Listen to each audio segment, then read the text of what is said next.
I'll just say, to be totally honest, I would not be at this table if it wasn't for our small independent studio, because we got an offer at Sundance from A24 and also got a much larger double offer from a large streaming platform. One thing we sometimes don't talk about with some of these bigger streaming platforms is that, you know, it's a different business model. It's not necessarily about making money back.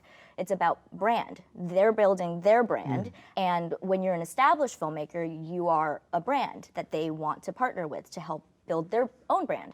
But with newer filmmakers, newer voices, you don't have a brand. You need to build that brand. And I know now, because our film has been in the theaters for 4 months.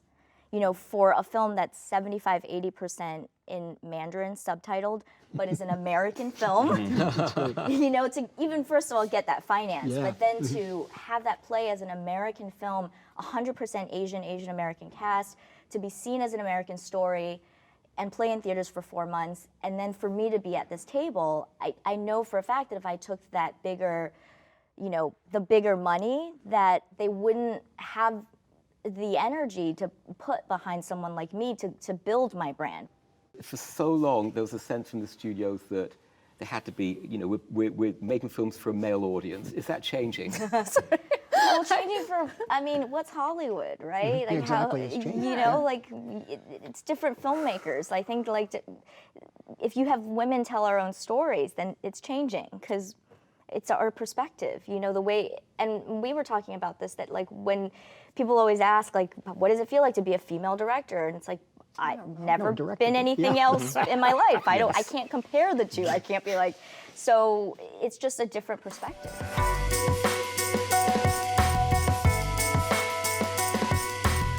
How complicated was it to shoot in China? It's funny because the film is about like cultural differences, and then there were cultural differences on set. You know, the way that people talk to each other, the hierarchy is different. You know, getting to set, people also didn't call me by my name. They just called me director. And you had to get used to that. It's very strange because then we shot in New York and I came back and they were like, what do you need, Lulu? What? Like, you know, and they're just like, director, what can we get the director? And I had to learn like a different language because sometimes my DP and I would be saying, we'd just be talking to each other and we'd say, I don't know, like, I love the shot, but that tree is not great, so like, should we move? And we're like, let's think about that. We turn around and we turn back around and somebody would be chopping down the tree. We were like, what are you? They were like, oh, well, someone's heard you saying that. That's right. And you're like, but I didn't mean for, oh, okay, well, it's gone now, so let's get the shot. And I had to be careful from that point on of what to say.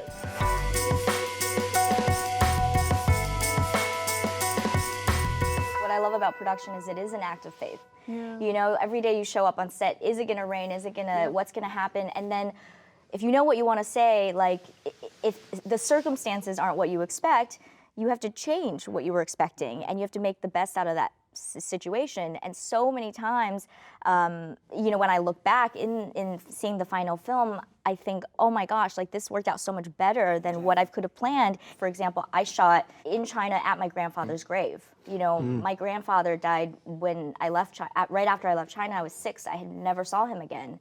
And every time I went back, it was just to visit his grave. And we shot a scene in a cemetery and we couldn't get permission to shoot at anyone else's grave. So I said, let's shoot at my grandfather's grave. So we were there, you know, and we were tech scouting and the storm clouds are coming in. And I stepped away and I saw that, you know, people, my producers and this whole crew standing around my grandfather's grave. And he always wanted to be a writer and never got to be one.